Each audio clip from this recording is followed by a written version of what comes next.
आप तमाम इस्लामी भाइयों को माह रमज़ान का पहला जुमा मुबारक हो। अल्हम्दुलिल्लाह हमारे यहाँ जुमा मुबारक का बड़ा खूबसूरत सिलसिला है। अगर आपने ये सिलसिला इख्तियार नहीं किया तो करना चाहिए।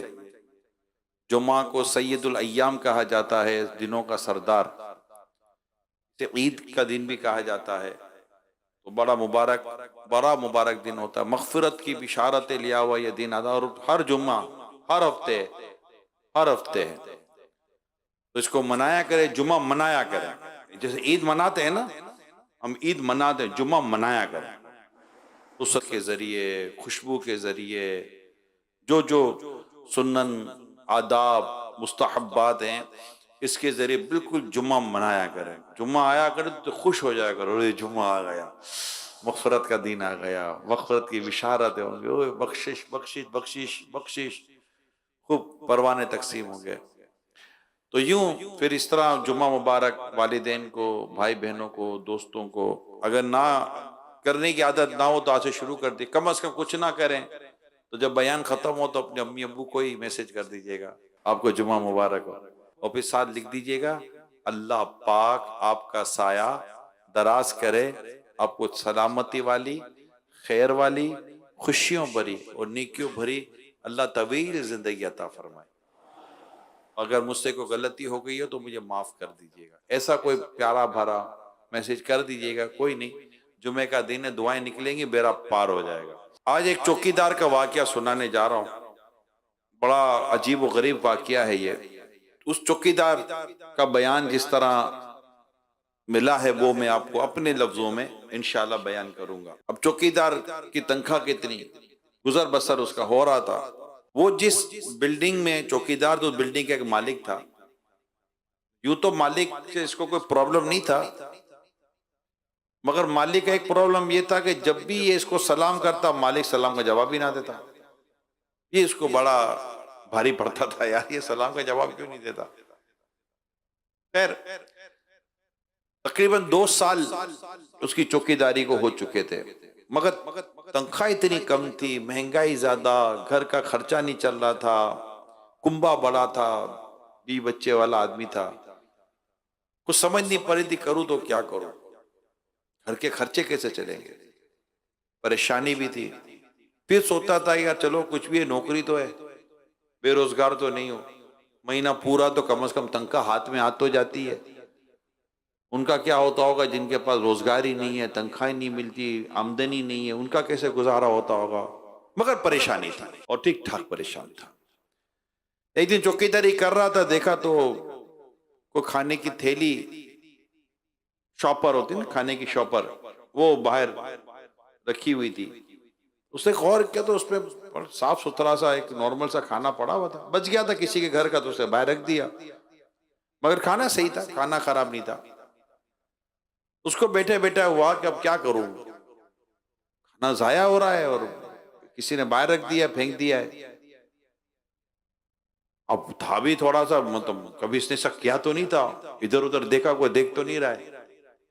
और यूं देखते देखते थैली खोली, जैसे नहीं आदमी चेक करता है कि है क्या, था तो चौकीदार। और चेक करते करते देखा तो खाना तो यूं सही था। उसने थैली को, शॉपर को गिठान लगाई और थैली साइड में कर ली कि घर ले जाऊंगा। फिर देखा तो वो जो मालिक था ना, जो सलाम का जवाब नहीं देता था, उसने देखा कि वो देख रहा है। मगर वो जो मालिक था ना, वो कुछ समझदार आदमी था। चौकीदार कहता है कि उसने देखा तो था, लेकिन मुझे इससे ये जाहिर नहीं होने देगा उसने मुझे देखा है। और वो चला गया अपने घर में, कि मैं खाना घर ले गया और हम यहाँ बीवी बच्चों ने खाना खाया। अब हुआ ये कि अगले दिन बाकायदा एक थैली मेरे करीब रख दी गई, मुझे नहीं पता चला कि कैसे आई। और जब मैंने इस थैली को हाथ लगाया तो उसमें गरम खाना था, ताजा खाना था। और ये बात मुझे कोई दिक्कत नहीं थी कि ये खाना कोई मेरे लिए रख गया है, देख लिया होगा किसी ने, ये सब उसके ख्यालात थे। तो उसने कहा चले, खाना लिया और वो घर ले गया। फिर घर वालों ने खाना खाया। अगले दिन खाने की थैली भी थी और कुछ घर की जरूरत का सामान भी था, और बिल्कुल वाज़ेह था कि ये मेरे लिए कोई थैली रख कर गया है। खैर वो दोबारा थैली शॉपर ले गया घर पर और खाना खाया, घर का कुछ सामान था वो भी इस्तेमाल हुआ, और यूं रोज का सिलसिला शुरू हो गया। अब वो भी इस पिंचात में नहीं था कि कौन रख के जाता है, क्या रख के जाता है, मगर इतना तय था कि जो भी रख के जाता था इसके लिए रख के जाता था। अब एक दिन जब ये वापस आया, यानी घर के हालात बदल गए, खुशहाली सी आ गई, घर का सामान आना शुरू हो गया। घर वाले भी हैरत में थे कि करता कौन है, कहा अपने को क्या कौन करता है यार, ढूंढने जाए ना पता नहीं चले कुछ का कुछ निकल आए। तो जो भी रख रहा है उसको मेरे हालात का अंदाजा हो गया होगा और मुझे रख के चला जाता, रोजाना रोजाना का मामूल हो गया। लेकिन तुम उसके लिए दुआ दे दो, तो हम बीवी बच्चे मिलकर उसको दुआएं दे देते थे। एक दिन जब वो चौकीदार कहता है कि मैं आया तो बिल्डिंग पे बड़ा रश था और लोग काफी जमा थे। पता चला कि हमारा बिल्डिंग का मालिक जो था वो दुनिया से चला गया। अब दुनिया से वो तो चला गया, मगर मसला था पब्लिक बहुत ज्यादा थी, बिल्डिंग में रश लगा हुआ था, और उस दिन थैली मिली नहीं। तो यार कोई थैली रख गया होगा, और वो जो इतने सारे लोग थे उठा के ले गए लगते थैली, या इतने रश में होता है उसे थैली रखने को मुनासिब ना समझाओ। मगर उस दिन मैं करूंगा क्या, अब जैसे तैसे उसे उस दिन का निकाला, अब क्या कर सकते हैं, थैली तो मिली नहीं उस दिन। नेक्स्ट डे फिर थैली गायब, इसके अगले दिन फिर थैली गायब। अब थैली ना मिले भैया, शॉपर ना मिले, हो क्या गया। अब उसके घर की जो पोजीशन थी वो आहिस्ता आहिस्ता आहिस्ता तो दोबारा वही रिवर्स होने लगी, परेशान होने लगा। अब जो आमदनी थी उसमें पूरा हो नहीं सकता था उसका, जैसे आजकल कईयों का हाल होता है, पूरा नहीं हो पाता। आखिरकार तंग आकर उसने, क्योंकि मालिक का तो इंतकाल हो गया था, अब जो उसके घर वाले थे उससे राब्ता किया फैमिली से कि मैं इतनी तनख्वाह में गुजारा कर नहीं सकता, मेरी तनख्वाह बढ़ा दी, अगर तनख्वाह नहीं बढ़ा सकते आप तो प्लीज मुझे इजाजत दे, मैं कोई और नौकरी ढूंढ लो, मेरे लिए बड़ी आजमाइश है।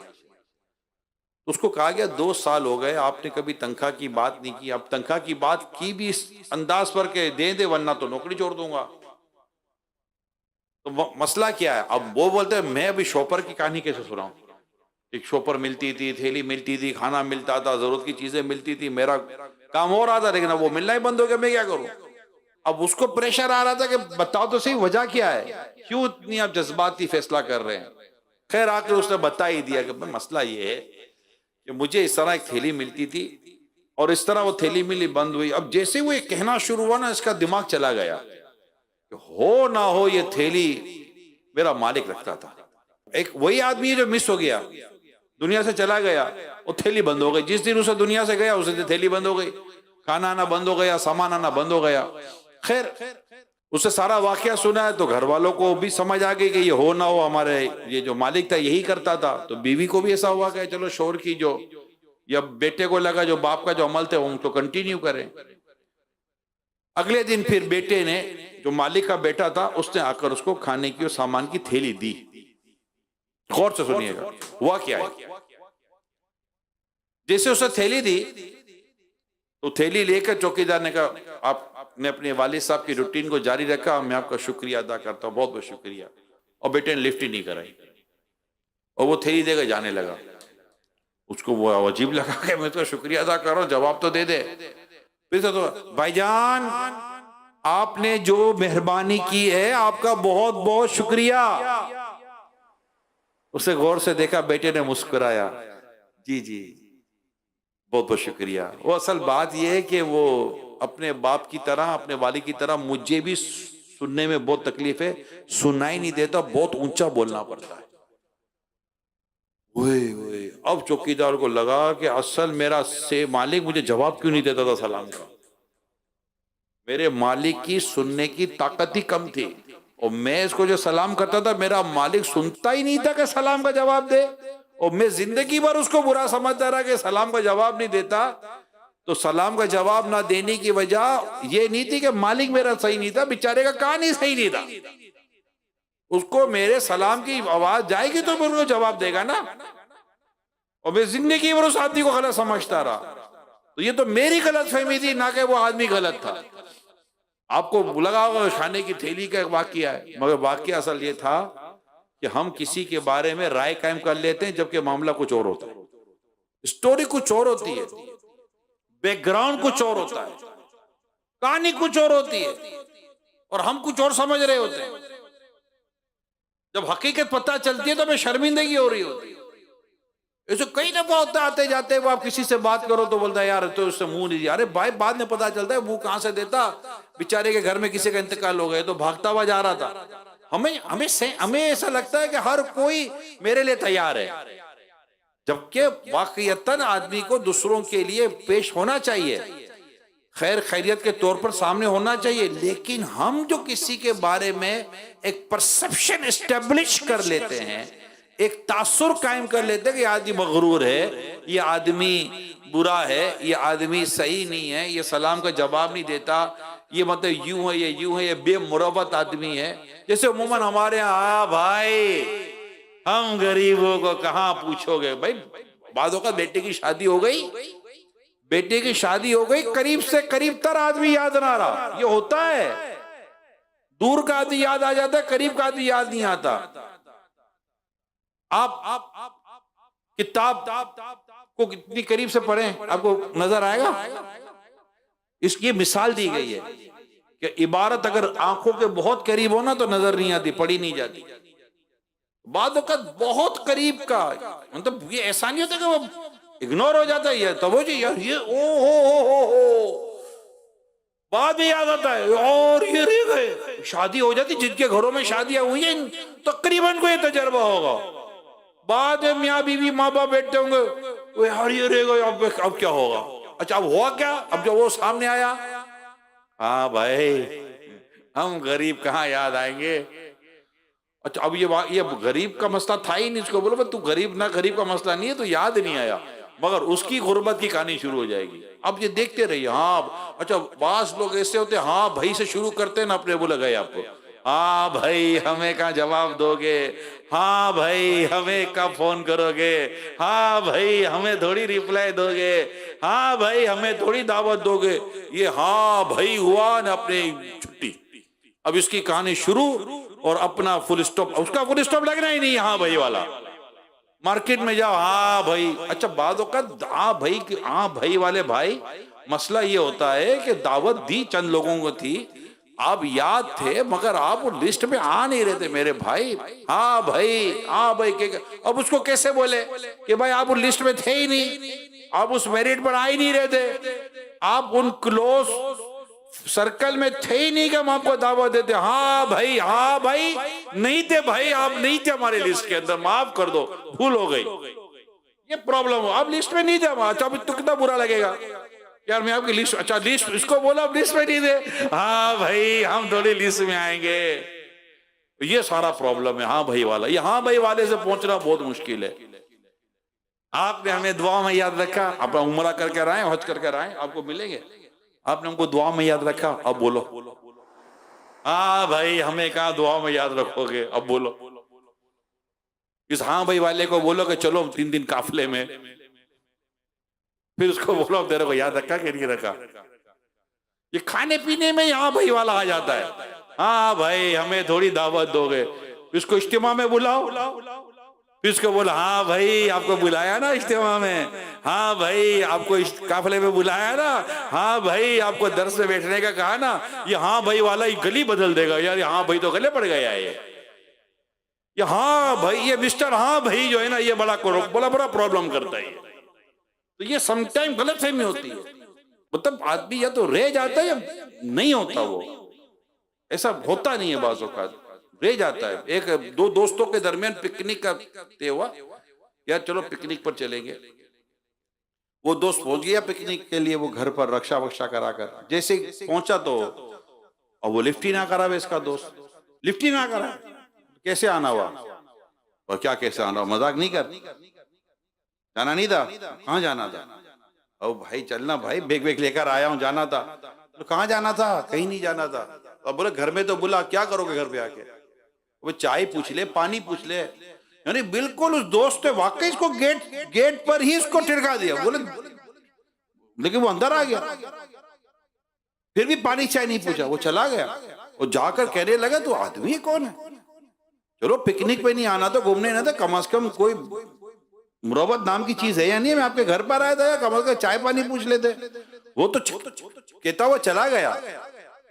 अब चंद सालों के बाद दोनों दोस्तों की किसी दावत में मुलाकात, चंद सालों के बाद सुनिएगा, दोनों दोस्तों की किसी दावत में मुलाकात हुई, और वो जो नाराज दोस्त था उसने उसको देखा, बात ही नहीं करनी उसको, क्या ही उससे ऐसा था, वो उससे जाकर करीब बैठ गया। नाराज है, ये को पूछने की बात है, नाराज है। याद नहीं उस दिन क्या किया था, चाय तक नहीं पूछी थी, पानी तक नहीं पूछा था।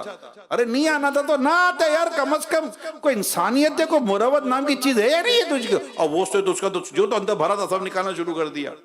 जब वो खाली हो तो कहा हो गई खाली, अब बोलूं क्या बोलेगा? सुन तो ले, दोस्तों में तो इसी तरह बात होती है ना, क्या बोल, सुन तो ले, हाँ बोल। देख बिल्कुल हमारी बात हुई थी, हमारी बिल्कुल बात हुई थी।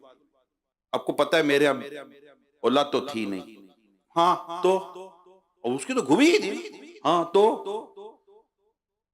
अल्लाह का शुक्र है अल्लाह ने मुझे बेटा दिया था। अच्छा अब बोलना भाई क्या आगे, तो बेटा हुआ तो मुझे क्यों नहीं चाय पिलाई? सुन तो भाई, सुन तो सही। हुआ ये था कि जिस दिन हमने पिकनिक पर जाना था, मेरा बेटा बीमार हुआ और उसका इंतकाल हो गया। और जब आप मेरे घर आए थे उससे आधे घंटे पहले मेरे बेटे का इंतकाल हो गया। एक ही बेटा था और उसका इंतकाल हो गया। आपकी आवाज आई तो मैंने घर में कहा कि देखो ये आया है, अगर इसको पता चलेगा तो इसका सारा जदवल, इसकी सारी पिकनिक को प्रोग्राम आगे पीछे हो जाएगा, या तो इसको पता ना चले कि मेरे घर में ये वाकया हुआ। इसलिए मैंने सिर्फ तुम्हारी खुशी के लिए तुम्हें नहीं बताया कि मेरे घर में क्या हुआ, ताकि तुम अपने काम से निकल जाओ। और वो रोना शुरू हो गया। इतनी बड़ी गलतफहमी में पाल कर बैठा होता मेरे दोस्त के मामले में। जब भी कोई बात आपको लगता है तो कंफर्म जरूर करेंगे ये है या नहीं है। हमारी जिंदगी के बेशतर हादसा, बेशतर झगड़े गलतफहमी पर मुबनी। हम क्लैरिफिकेशन, हमें किसी ने कह दिया तो मान लिया।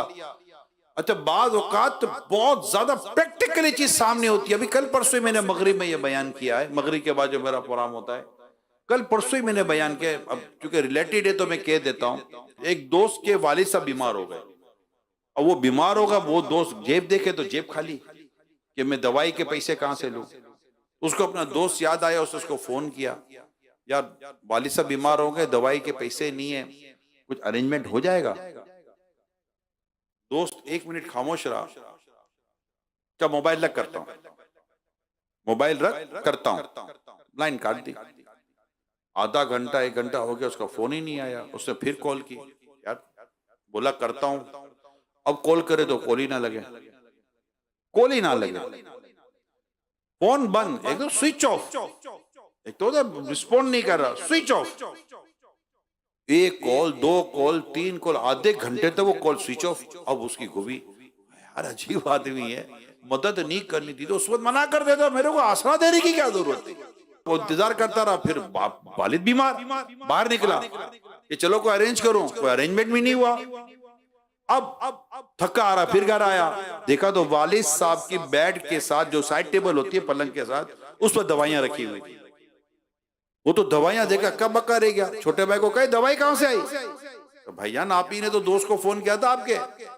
बोला हाँ। बोला वो तो आया था, दवाई का पर्चा लेकर गया, दवाई देकर चला गया। बोला उसका तो फोन ही अटेंड नहीं हो रहा था। बोला ये मुझे नहीं पता, आपका वही दोस्त आया था, दवाई देकर चला गया।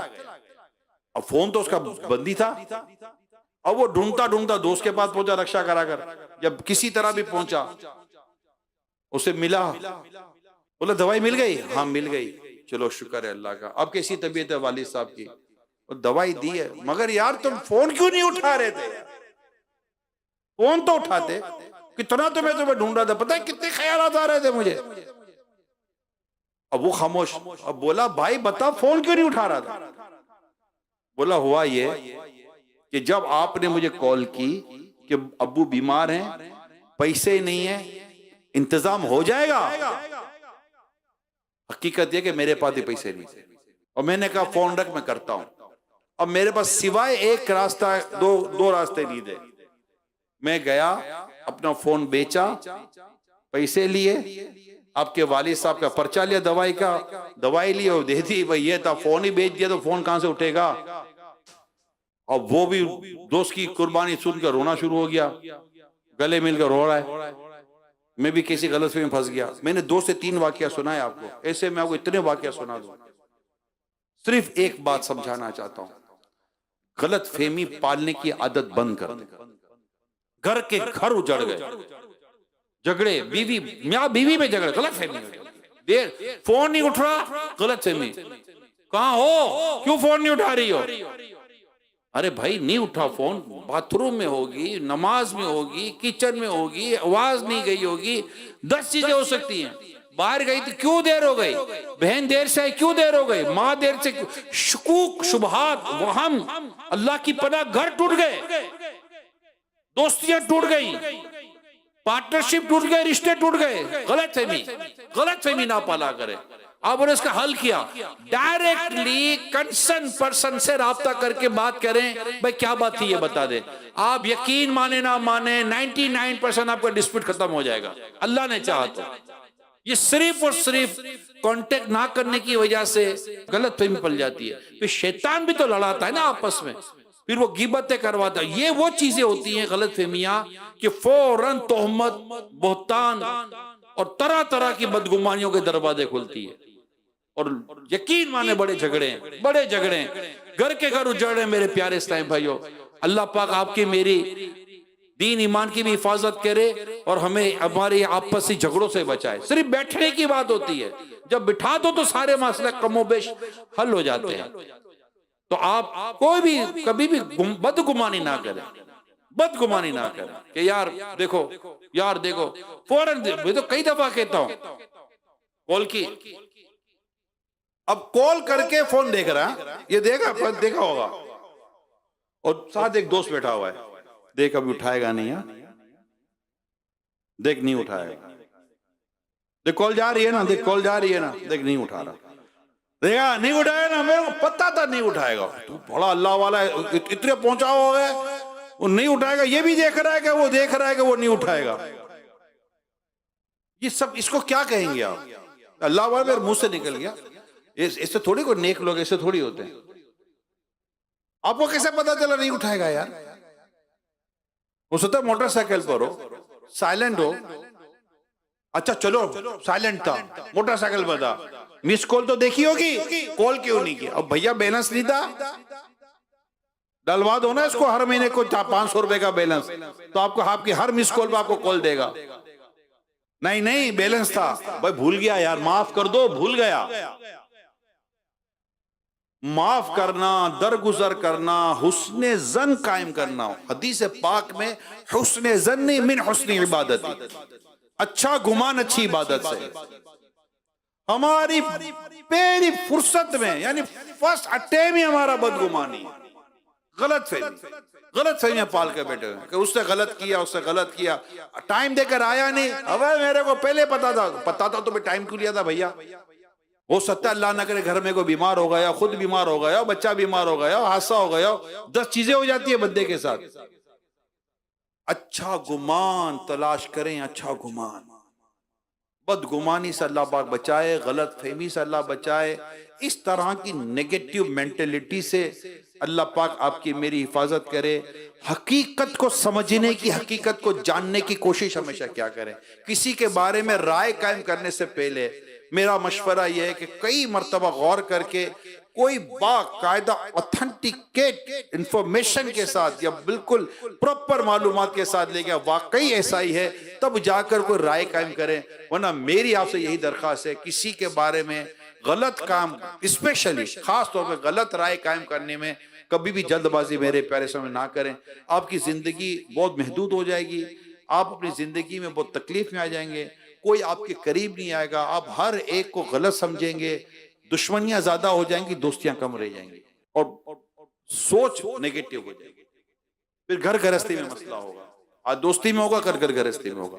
फिर अपनी बीवी के ऊपर रक्षक करेंगे, अपनी बीवी के बारे में बदगुमानी करेंगे, अपनी बीवी के साथ फिर आप इसी तरह का सुलूक है। आप चूंकि इस्लामी भाइयों में आपसे फिर एक दूसरे के मोबाइल चेक करते हैं, क्या करते हैं, यकीन माने कहाँ गई एतमाद। यहाँ बीवी आपस में दूसरे के मोबाइल चेक करेंगे, इसके मैसेजेस में क्या, उसके मैसेजेस में क्या, इसके उसमें क्या, भाई ये भी तो गलतफहमी हो सकती है। नई नई शादी हुई है, क्या पता किसका मैसेज आ जाए यार। तो ये शक, शुबहात, गलतफहमियां, अगर कोई ऐसी चीज चलो किसी का अपने मोबाइल पे देख ली, बीवी ने शोहर के मोबाइल में देख ली, शोहर ने बीवी के मोबाइल में देख ली, तो कम से कम पूछ ही लें खैरियत क्या है ये। उसे पूछा ही तो नहीं था कि भाई सलाम का जवाब क्यों नहीं देते हो। एक दफा अगर हाथ पकड़ के पूछ लेता भाईजान, चलो उसको तो जोर से नहीं कहता भाईजान, तो वो तो कुछ तो जवाब देते। हजरत मालिक साहब जो थे, जो बिल्डिंग के मालिक थे, कि भाई जवाब क्यों नहीं देते आप, मैं आपको सलाम करता हूँ। 2 साल तक उसका मुलाजिम रहा, 2 साल में एक बार भी इसने ये ना देखा कि मेरे को सलाम का जवाब क्यों नहीं देता। यही सोचा आदमी सही नहीं है, मेरे को सलाम का जवाब नहीं देता, मैं सलाम करता हूँ सलाम का जवाब नहीं देता। सिर्फ एक ही मर्तबा सिर्फ उसका हाथ पकड़ के पूछना था, मेरे से कोई गलती हो गई है, अब सलाम का जवाब क्यों नहीं देता। फिर वो करता, जी क्या कह रहे हैं आप मेरे सलाम का जवाब क्यों नहीं देते। तो फिर वो कहता, मुझे आपके सलाम की आवाज मिलती नहीं थी, पहुंचती नहीं थी, मेरे कान का प्रॉब्लम था। बात खत्म हो जाती। मेरे ख्याल है मैंने काफी क्लियर कर दिया आपको कि हमेशा क्लियर क्या, दिल में दिमाग में गलत फहमियां पालकर मत बैठिए। जिंदगी पुरसुकून हो जाएगी और नेकियों भरी जिंदगी गुजरेगी। अल्लाह पाक हम सबको अमल करने की तौफीक अता फरमाए, आमीन। बिजाही खातमी नबीयीन सल्लल्लाहु तआला अलैहि वसल्लम।